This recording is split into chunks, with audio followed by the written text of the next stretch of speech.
Hello प्यारे बच्चों, सभी को गुड मॉर्निंग और सभी को जय मां सरस्वती। क्या हालचाल है आप सभी लोगों का? कैसे हो आप सभी लोग? और आज फिर से आप सभी लोगों का जबरदस्त स्वागत है आज आपके इस कैप्सूल क्लास में। प्यारे बच्चों, आज की इस क्लास में हम लोग आपकी केमिस्ट्री में एक चैप्टर है जिसका नाम है उपसंयोजक यौगिक। उस चैप्टर के कुछ मोस्ट इंपॉर्टेंट सब्जेक्टिव क्वेश्चन का डिस्कशन करने वाले हैं आज के इस कैप्सूल क्लास में। तो चलिए शुरुआत करते हैं। और सबसे पहला क्वेश्चन आप सभी लोगों के सामने है, द्विदंतु तथा उभय दंतु लिगेंड से क्या तात्पर्य है? प्रत्येक का एक उदाहरण दीजिए। और हाँ, ये क्लास डेली सुबह 5 बजे होती है ना, तो डेली लिया करो। बाई चांस किसी दिन एक आध दिन मिक्स हो गया तो हो गया, लेकिन वो होती है रोज, ठीक है। और डेली लिया करो क्लास में। जो चीजें मैं दिया करूं, आपको बताया करूं, उन चीजों को अच्छे तरीके से नोट डाउन किया करो और फिल्टर करके दिमाग में रखा करो। रेगुलर लोगे क्लास तो इस कैप्सूल का फायदा आपको एग्जाम में देखने को मिलेगा। देखो क्या होता है, कोई चीज आप एक ही साथ याद करना चाहते हो तो नहीं याद होती है। धीरे धीरे करके याद करोगे तो चीजें दिमाग में सेट हो जाती हैं, याद हो जाती हैं। वही काम हम आप लोगों के साथ करें, थोड़ा थोड़ा करके आपको डोज दे रहे हैं, याद हो जाएगी, ठीक है। तो चलो, यहाँ पे करा उभय दंतु और द्विदंतु लिगेंड से क्या तात्पर्य है? द्विदंतु लिगेंड, द्विदंतुर लिगेंड, है ना, ये हो जाए। उभयदंतु या फिर द्विदंतु लिगेंड से क्या तात्पर्य है, ये प्रश्न है ना। बिल्कुल, जी हाँ, उभयदंतु या फिर द्विदंतु लिगेंड से क्या तात्पर्य है, ये प्रश्न है, ठीक है ना, ये प्रश्न है। बिल्कुल, तो क्या करेंगे बताओ, बोलो। तो क्या करेंगे बताना जरा सभी लोग। उभयदंतु या द्विदंतु लिगेंड क्या कहते हैं? तो सबसे पहले बताओ द्विदंतु लिगेंड क्या है। देखो लिख रहा है द्विदंतुर, दंतुर मतलब देने वाला, ऐसा लिगेंड जिसमें क्या हो, दो दाता परमाणु हो, द्विदंतु लिगेंड कहलाता है। क्या लिखोगे बताओ? ऐसा ऐसा लिगेंड जिसमें क्या हो, जिसमें द्विदाता परमाणु हो, द्विदाता परमाणु क्या कहलाता है? द्विदंतुर लिगेंड कहलाता। ऐसा लिगेंड इसमें द्विदाता परमाणु हो, द्विदंतुर लिगेंड कहलाता है ना। ये पॉइंट लिख लिया आप लोगों ने। एग्जाम्पल में क्या लिखोगे भैया? तो देखो एथिलीन डाई एमीन, जिसे आप लोग ईएन कहते हो, ये होता है NH2 CH2 NH2 CH2 NH2, ये होता है एथिलीन डाई एमीन का मैटर, है ना, जिसे आप लोग ईएन कहते हो, ये होता है। या फिर ऑक्सीलेटो, ऑक्सीलेटो CO- O- और इधर डबल बांड, है ना, ऐसा लिख सकते हो, ये ऑक्सीलेटो होता है। C2O3 C2O4 सॉरी C2O4 इसको शॉर्टकट में लिखा जाता है। ये सब क्या है, इसमें दो दाता परमाणु हैं, इसलिए इन्हें क्या कहा जाता है? द्विदंतुर लिगेंड कहते हैं। एक ही एग्जाम्पल बोला था मैंने, दो एग्जाम्पल दे दिया। तीसरा एग्जाम्पल लेना चाहते हो तो कार्बोनेटो ले लो, है ना, इस तरीके से कार्बोनेटो ले लो, O-। अच्छा, कौन कौन बच्चा इस चैप्टर के 160 के लिए तैयार है? एक बार कमेंट बॉक्स में कमेंट कर देना, हम 160 की तैयारी कर रहे हैं, जब कहोगे तब ले लेंगे, है ना। इस चैप्टर का 160 बताना सभी लोग, एक बार कहना जरूर सभी लोग, है ना। चलो, अब बात कर लेते हैं उभय दंतुक लिगेंड। उभय दंतुक लिगेंड क्या होता है? उभय दंतु लिगेंड ये क्या होता है? उभय दंतुक लिगेंड की बात कर लेते हैं। तो ऐसा लिगेंड जिसमें दो दाता परमाणु हो, लेकिन संकुल बनाते समय केवल एक ही अपना इलेक्ट्रॉन दे, उभय दंतु लिगेंड, है ना। जैसे दो दोस्त हैं, दोनों के पास बाइक है, लेकिन कहीं जाते समय केवल एक ही अपना बाइक निकाले और दोनों साथ में बैठ कर जाएं। इससे क्या होगा? तेल का पैसा बचेगा, है ना, और बात करते करते रास्ता कट जाएगा, है ना भाई। तो ऐसे लिगेंड को क्या बोलते हैं? उभय दंतुक लिगेंड बोलते हैं, है ना। ऐसा लिगेंड, है ना, ऐसा लिगेंड, है ना, जिसमें क्या हो, जिसमें दो दाता परमाणु परमाणु हो, लेकिन लेकिन यौगिक बनाते समय, यौगिक बनाते समय, है ना, केवल यौगिक बनाते समय केवल एक ही परमाणु परमाणु का करें अपना, है ना, एक ही परमाणु जो है अपना इलेक्ट्रॉन युग्म दे, है ना, क्या कहलाता है, भय तंतु लिगेंड कहलाता कहलाता उभय दंतुक लिगेंड कहलाता है ना। जैसे आपके सामने एग्जाम्पल लिखना चाहते हैं, उदाहरण, उदाहरण जो है क्या लिख सकते हो, CN माइनस कर सकते हो, है ना, CN माइनस कर सकते हो, है ना, इसको साइनाइड बोला जाता है। और NC माइनस भी एग्जाम्पल में कर सकते हो, जिसको क्या बोला जाता है, आइसो साइनाइड बोला जाता है।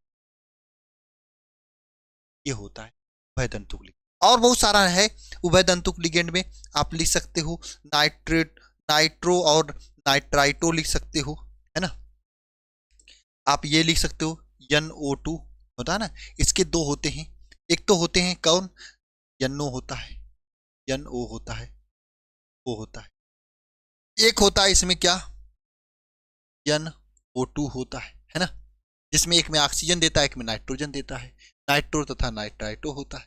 HCN तथा NCN होता है, SCN और NCN होता है, आइसोथायोसाइनाइड और थायोसाइनाइड होता है ना। तो इस तरीके से आप कितना भी लिख सकते हो, आपको एक ही एग्जाम्पल के लिए बोला था और मैंने एक एग्जाम्पल लगा। तो अब आपको दोबारा तो नहीं भूलेगा, द्विदंतु लिगेंड मतलब दो दाता परमाणु, है ना, द्विदंतु लिगेंड का मतलब दो दाता परमाणु, कमेंट करो यार आपसे, है ना, द्विदंतु लिगेंड का मतलब दो दाता परमाणु, उभयदंतु का लिगेंड मतलब दो दाता परमाणु होगा, इसमें से एक ही अपना इलेक्ट्रॉन देगा, एक बचा के रखा रहेगा, हम नहीं देंगे, नहीं देंगे, नहीं देंगे, ऐसा रखा रहेगा। याद करते चलो, क्योंकि टॉपर्स हमारे बीच में है, टॉपर्स आपके बीच में है, लेकिन कौन किस जिले का मालिक बनेगा इस बार जब बोर्ड का रिजल्ट आएगा, उसका पूरा मेहनत आपके हाथ में है। बस दबा के मेहनत करते रहो, मां सरस्वती अपना काम करेंगी, हम अपना काम कर रहे हैं और आप अपना काम करो। नेक्स्ट क्वेश्चन देखो क्या है, FeC2O4 3- केंद्रीय धातु आयन पर का उप संयोजकता या समन्वय संख्या ज्ञात करिए। मैंने आपको समन्वय संख्या के बारे में क्या बताया था, समन्वय संख्या के बारे में क्या बताया, बताओ बताओ क्या बताया था समन्वय संख्या के बारे में, बोलो। मैंने आपको समन्वय संख्या के बारे में क्या बताया था, समन्वय संख्या के बारे में यही बताया था, क्या बताया था, लिगेंड जो होता है, लिगेंड, लिगेंड, और इसमें गुणा कर देते हैं किसका, दंतुकता का, दंतुकता का, लिगेंड गुणे दंतुकता, ऐसे गुणा कर, इसमें लिगेंड जो है कौन है भैया, C2O4 है, अभी तो पढ़े ऑक्सीलेटो है, और ये लिगेंड की संख्या कितनी है, 3, तो 3 लिख दो लिगेंड की संख्या, और दंतुकता कितना है, अभी तो पढ़े आप, लिगेंड कितना दंतुक लिगेंड, इसीलिए तो मैंने क्वेश्चन डाला था, ये ऑक्सीलेटो जो है ये द्विदंतुक लिगेंड है, यहाँ पे दो दाता परमाणु है, तो 3 गुणे 2 कर दो, है ना, गुणे 2 कर दो, कितना 6 हो जाएगा इसका समन्वय संख्या, है ना, इस तरीके से पता किया जाता है। जी हाँ बिल्कुल, यहाँ पे देखो, है ना, समन्वय संख्या को एक उदाहरण द्वारा स्पष्ट करिए। क्वेश्चन तो सेम है, लेकिन यहाँ पे परिभाषा लिख लिया है, उदाहरण मैंने पहले बता दिया, परिभाषा यहाँ पे लिखनी। तो समन्वय संख्या किसे कहते हैं, आप इस एग्जाम्पल के आधार पर बताना, समन्वय संख्या क्या होता है, एग्जाम्पल के आधार पर क्या बताओगे आप। देखो भैया, यह जो ऑक्सीलेटो है, यह अपना कितना इलेक्ट्रॉन लोहे को दे रहा है, वही इसकी समन्वय संख्या कहलाती है।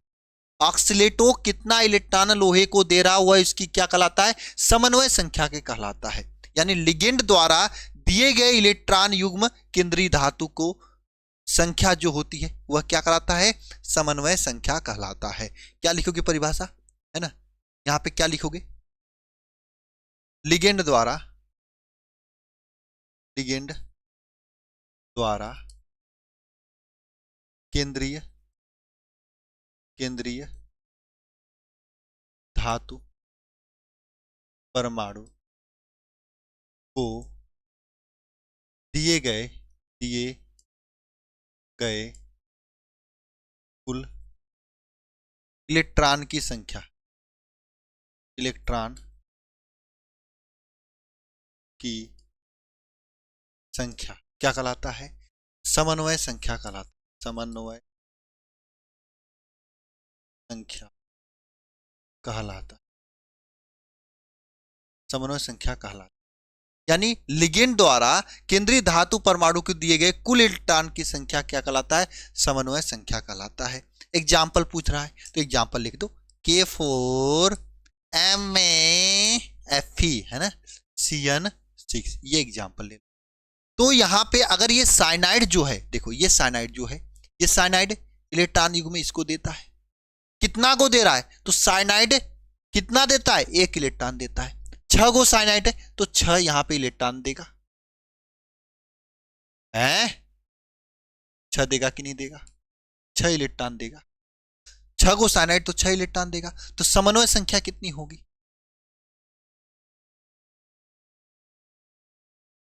समन्वय संख्या कितनी होगी?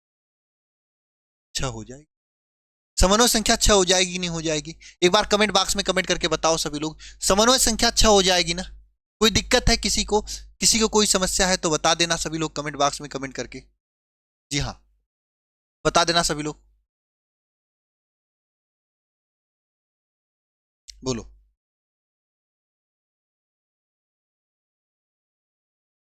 बोलो भाई।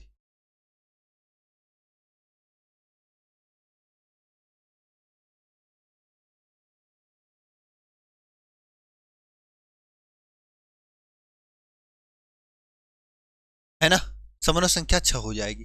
ठीक है, जी हाँ, गजब, गजब, गजब जी, है ना।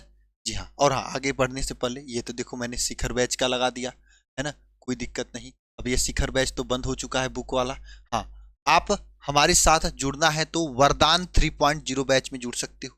मैं दिखा देना चाहता हूँ वरदान 3.0 बैच के बारे में, जिसमें चैप्टर 1 से तैयारी शुरू हो जाएगी। देखो हम लोग ये चाहते हैं कि बच्चे को शुरुआत से पढ़ाया जाए। ऐसी बात नहीं कि बच्चा लास्ट में ज्वाइन करे और हम मतलब पहले रिकॉर्डिंग वीडियो थमा दें। ये सब चीज़ें हम लोग नहीं करते हैं। और हम लोग एक न्यू बैच लेके चल रहे हैं इस समय, क्रैश कोर्स, ये वरदान 3.0 बैच। आप इसमें ज्वाइन कर सकते हो। फीस मात्र 399 रुपये है, जिसमें आपको पूरे सिलेबस की जबरदस्त तैयारी कराई जाएगी। सबसे पहले क्विक रिवीजन के साथ में आपका 1 शॉट दिया जाएगा, यानी पूरे सिलेबस का क्विक रिवीजन 1 शॉट दिया जाएगा। उसके बाद मोस्ट इंपॉर्टेंट क्वेश्चन की डेली लाइव क्लास होगी। अगर बच्चा कुछ भी नहीं पढ़ा है अभी तक, आप ये क्लास ले लेते हो तो आपको 90+ लाने के लिए कोई रोक नहीं सकता। लेकिन हाँ, जितना क्लास में इंपॉर्टेंट क्वेश्चंस कराएंगे उसको रोज के रोज तैयार करना पड़ेगा। 7 से 8 घंटे की क्लासेस शुरू होंगी। अभी ये क्लास स्टार्ट नहीं हुई है, आप इसको ज्वाइन कर सकते हो। फीस मात्र 399 रुपये है। अच्छा, वे बच्चे जिन्होंने पूरा पढ़ाई कर चुका है, सिलेबस भी कंप्लीट अच्छे से, वो भी इसको ज्वाइन कर सकते हैं। उनका रिवीजन हो जाएगा जबरदस्त तरीके से। अच्छे अच्छे क्वेश्चन जो एग्जाम में आते हैं फिल्टर हो जाएगा। और ये 399 रुपये में आपको केवल यही बैच नहीं मिला, इसके साथ में आपको शिखर 1 बैच, शिखर 2.0 बैच, साथ में आपका इंग्लिश स्पीकिंग का कोर्स भी मिल रहा है। तो 3 चीजें आपको मात्र 399 रुपये में हम दे रहे हैं। आप alpha institute pro app download करके ज्वाइन कर सकते हो, या फिर नंबर है इस नंबर पे, इसके संबंध में कॉल करके और जानकारी ले सकते हो। चलो जी आगे चलते हैं। नेक्स्ट क्वेश्चन, लिगेंड क्या है? आवेश के आधार पर इन्हें किस प्रकार वर्गीकृत किया जा सकता है? उदाहरण सहित बताइए। लो जी भैया, लिगेंड क्या होता है ना, लिगेंड क्या होता है, किसे कहते हैं लिगेंड, ये पूछ रहा है आपसे, बताओ जरा, लिगेंड किसे कहते हैं? बताओ यहाँ पे परिभाषा लिगेंड की, है ना। इंपॉर्टेंट क्वेश्चंस को हम लोग फिल्टर करके आए हैं इस चैप्टर का। लिगेंड, लिगेंड क्या होता है, लिगेंड की क्या परिभाषा दोगे, है ना, बोलो भाई, कोई तो बताए मुझे लिगेंड की क्या परिभाषा होगी। हाँ बताओ। देखो मैंने बताया था, केंद्रीय धातु परमाणु, जैसे कोई भी यौगिक होता है, जैसे आप अभी मैं इस एग्जांपल लेता हूं K4 FeCN6, इसका एग्जांपल लेता हूं। तो इसमें ये देखो सी Fe जो है ये केंद्रीय धातु है, ये जो है ये कैसे ही है, केंद्रीय धातु है। CN6 का मतलब यहां 6 गो, यहां पे 6 गो, यहां पे 6 गो जो है CN CN CN, ये CN6 है। यहां पे 6 गो CN है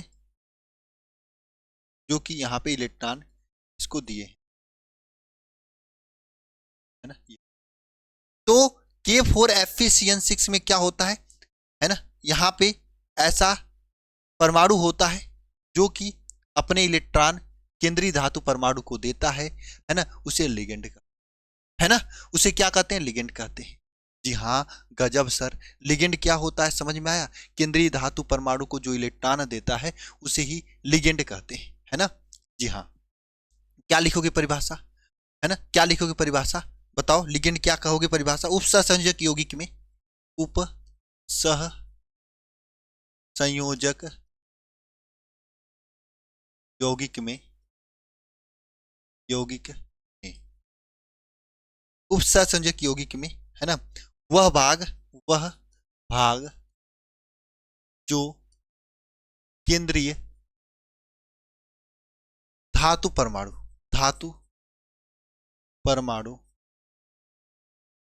को इलेक्ट्रॉन, केंद्रीय धातु परमाणु को इलेक्ट्रॉन देता है, क्या कहलाता है, लिगेंड कहलाता, लिगेंड कहलाता है, लिगेंड कहलाता है। उपसहसंयोजक यौगिक में वह भाग जो केंद्रीय धातु परमाणु को इलेक्ट्रॉन देता है उसे क्या कहते हैं, लिगेंड कहते हैं, लिगेंड कहते हैं। यानी केंद्रीय धातु परमाणु को इलेक्ट्रॉन देने वाला जो तत्व होता है उसे क्या बोलते हैं, लिगेंड बोलते हैं। बात समझ में आ गई सभी को अच्छे तरीके से, कोई दिक्कत तो नहीं है ना, बताओ बताओ, कोई दिक्कत तो नहीं है ना। जी हाँ, चलो जी आगे चलते हैं, है ना, आगे चलते हैं, ठीक है। अगला क्वेश्चन, अच्छा, लिगेंड को आवेश के आधार पर कितने भागों में बांटा जा सकता है, तो आवेश के आधार पर लिगेंड को 3 भागों में बांटा जाता है ना, आवेश के आधार पर लिगेंड का वर्गीकरण, लिगेंड का वर्गीकरण, वर्गीकरण, वर्गीकरण, ठीक है, लिगेंड का वर्गीकरण, ठीक है ना, आवेश के आधार पर लिगेंड का वर्गीकरण, ठीक है। इसमें क्या होता है, बहुत आसान है, कोई दिक्कत नहीं है। आवेश के आधार पर वर्गीकरण 3 प्रकार का होता है। पहला तो आपका धनायन होता है ना, दूसरा क्या होता है, दूसरा होता है ऋणायन, तीसरा क्या होता है, उदासीन। धनायन में कौन कौन से लिगेंड आते हैं बताओ, जैसे नाइट्रोसियम आयन होता है, NO2 होता है, NO+ होता है, ये होता है धनायन में, और H3O ये भी धनायन में होता है। और अगर बात करोगे N2 NH2 और NH3+ ये भी धनायन में होता है। अगर ऋणायन की बात करोगे तो CN- ऋणायन होता है, बात करोगे तो OH- ऋणायन होता है, बात करोगे Cl- ऋणायन होता है, और Br- होता है, ठीक है ना। और बात करोगे उदासीन की बात, तो उदासीन में कौन कौन होता है, H2O होता है, NH3 होता है ना, उदासीन लिगेंड में। और कौन होता है उदासीन लिगेंड में, CO होता है उदासीन लिगेंड। ये सब उदासीन लिगेंड के अंतर्गत आते हैं। बात समझ में आ गई, तो धनायन ऋणायन ये सब आप याद रख सकते हो, आवेश के आधार पर लिगेंड का वर्गीकरण, ठीक है। चलो अगला क्वेश्चन बताओ। अच्छा, यहाँ पे हम कॉपर का ऑक्सीकरण संख्या निकालने के लिए कहा है, और एग्जाम में आता है। अब ये नहीं कहूंगा मैं यही आपके एग्जाम में आ जाए, ये वे क्वेश्चंस हैं जो हमारे वरदान बुक में दिए हुए हैं, और ये वे क्वेश्चंस हैं जो आपके अंसाल में हैं, ये वे क्वेश्चंस जो आपके क्वेश्चन बैंक में हैं, हर जगह के हैं। हमने वरदान बुक में जो इजी नोट्स दिया है, वह इजी नोट्स वह दिया है जो आपके लिए एग्जाम में आने वाले हैं, एकदम सभी चीजों को फिल्टर करके आसान भाषा में इजी नोट्स दे रखा, ठीक है। इजी नोट्स एकदम फिल्टर करके आसान भाषा में दे रखा। उसके बाद क्वेश्चन दिया है जबरदस्त तरीके से। क्यों क्वेश्चन दिया है, क्वेश्चन इसलिए दिया है कि वह आप तैयार कर सको, अच्छा, क्वेश्चन का आंसर नहीं दिया सर, आंसर भी दिया गया लेकिन तुरंत नहीं दिया गया है। पहले खुद लिखो आंसर भाई, चैप्टर पढ़ के, क्लास देख के। नहीं आता है तो जाके आंसर देख लो। तो हम मेहनत करो आंसर के लिए। सामने सब कुछ रखा मिल जाता है ना, तो पढ़ने में मजा नहीं आता। और ये मैंने अपनी किताब सबसे अलग बनाई है, सबसे अलग। मार्केट में जो लोग आएंगे ना, वो जैसे सब लोग किताब निकाल के आते रहते हैं, उसी तरीके उठा के दे देते हैं। आप उसी का कॉपी पेस्ट करवा के, या उसी को जो है ना, उसी तर्ज पे किताब बनवा देते हैं, थोड़ा 10 लाइन चेंज। लेकिन मैंने जो अपनी किताब बनवाई, मैंने अपने सभी सर लोगों के साथ मीटिंग किया। एसी में नहीं, गर्मी में मीटिंग किया था, है ना। कुछ लोग एसी में मीटिंग करते, एकदम तड़कता भड़कता मकान में, है ना। बिजनेसमैन लोग ऐसे ही करते हैं। लेकिन हमने गर्मी में मीटिंग किया और बच्चों के बीच गया। हर साल बच्चों का जब एग्जाम होता है, मैं देखता हूँ बच्चों को दिक्कत होती है एक चीज में, पढ़ते हैं भूल जाते, पढ़ते हैं भूल जाते। मैंने कहा इतनी पतली किताब होनी चाहिए और इतना जबरदस्त होना चाहिए कि उस किताब का एक एक वर्ड गागर में सागर का काम करे, एक एक वर्ड बच्चे के दिमाग में सेट हो। और हाँ, किताब में ज्यादा इधर उधर की बातें ना हो, ज्यादा क्वेश्चंस हो, और ज्यादा चीजों को कंसाइड वे में दिया हो, ताकि कोई बच्चा किसी चैप्टर को सटासट रिवीजन कर सके। हैंडबुक टाइप का हो। जैसे हम, जो बच्चा आगे चल के नीट उट की तैयारी करेगा, मैथ से जेईई की तैयारी करेगा, तो वो आगे चल के जाएगा कहाँ। मान लीजिए बड़े इंस्टीट्यूट में गया, कोटा गया, एलेन में गया, तो मैं सच्चाई बता रहा हूँ, मैं वहां से ही पढ़ा हूँ। वहां पे हैंडबुक मिलता था एग्जाम टाइम में, वही हैंडबुक आपको मैं रिवीजन वरदान सीरीज के रूप में दिया हूँ। मतलब वही चीज उठा के नहीं दिया हूँ, उसी तर्ज पे बनाया हूँ। वो तो चीजें अलग होती हैं जेई मेन से एडवांस का, है ना। मैं वहां पे हूँ, वहां पे पढ़ा भी हूँ, वहां पढ़ाया भी हूँ। मुझे पता है कि कैसे बच्चों की तैयारी कराई जाती है। ऐसे नहीं कि आके पढ़ा दिया हूँ, पढ़ा भी हूँ, पढ़ाया भी हूँ, ठीक है। तो चीजों को उस हिसाब से हम जो है सेट किए आप लोगों के, तो इस हिसाब से वहां पे दिया गया है। अब ये क्वेश्चन अगर आप करोगे तो आक्सीकर संख्या किसी का भी हो निकाल लोगे, नियम आना चाहिए आपको, है ना। इसीलिए मैं कहता हूं वरदान बुक आप लोगों के लिए जरूरी है। आपके पास और क्वेश्चन बैंक है, ठीक है, लेकिन ये भी जरूरी है आपके लिए। क्यों जरूरी है? क्योंकि भैया रिवीजन कैसे करोगे? वो लोग तो रिवीजन फास्ट ट्रैक रिवीजन दिए है, ट्रैक पे दौड़ते रहो, कुछ नहीं पता चलेगा। किसी का फिगर भी नहीं दिया उसमें। कैसा रिवीजन यार, किस बात की रिवीजन जब फिगर ही नहीं दिया उसमें? तो किस बात की रिवीजन? स्टार्ट कैसे स्टार्ट कैसे,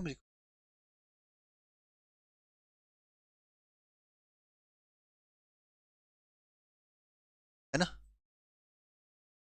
बात समझ में आ गई सभी को? चलो ठीक है। तो इसका ऑक्सीकर संख्या निकालते हैं। तो कैसे निकालेंगे? CuNH3 4 SO4, है ना। इसकी ऑक्सीकर संख्या निकालना है, ठीक है। चलो कैसे निकालोगे? मैंने बताया था, कापर का निकालना तो कापर के माथे एक्स चढ़ाओ। और NH4 का कितना होता है? उदासीन होता है, 0 होता है, इसका -2 हो, बस रख दो, है ना। X plus 0 × 4 -2 = 0। x -2 = 0। x का मान कितना आ जाएगा? 2 आ जाएगा। ये वैल्यू हो जाएगी ऑक्सीकर संख्या, ठीक है। इस तरीके से सेट हो जाएगा। इसी तरीके से ये देख लो आप, K4FeCN6, है ना, है ना। क्या है? K4FeCN6 है, ये हो जाए। अब इसकी क्या करो, है ना। यहां पे इसकी किसका निकालना है? Fe की ऑक्सीकर संख्या भी निकालना। तो ऑक्सीकर संख्या के लिए इसे x मानो, है ना। और इसका +1 होता है, इसका -1 होता है। ये आपको याद होना चाहिए। बुक में दिया है किसका +1 किसका -1 होता है, पूरा याद कर लेना। किस पे कितना चार्ज होता है, ये अच्छे तरीके से दिया है, चार्ज वाला, उसे याद कर लेना। किस पे कितना चार्ज होता है, हाइड्रोजन पे कितना होता है, क्लोरीन पे कितना होता है, ब्रोमीन पे कितना होता है, CN पे कितना होता है, सब कुछ दिया है, याद कर लेना अच्छे तरीके से, है ना। अब देखो क्या, इसका सबसे पहले हम ऑक्सीकर संख्या निकाल रहे हैं। ऑक्सीकरण संख्या निकाल रहे हैं। ऑक्सीकर संख्या कैसे निकालेंगे? ध्यान से समझो, कुछ करना नहीं है, कुछ भी नहीं करना है।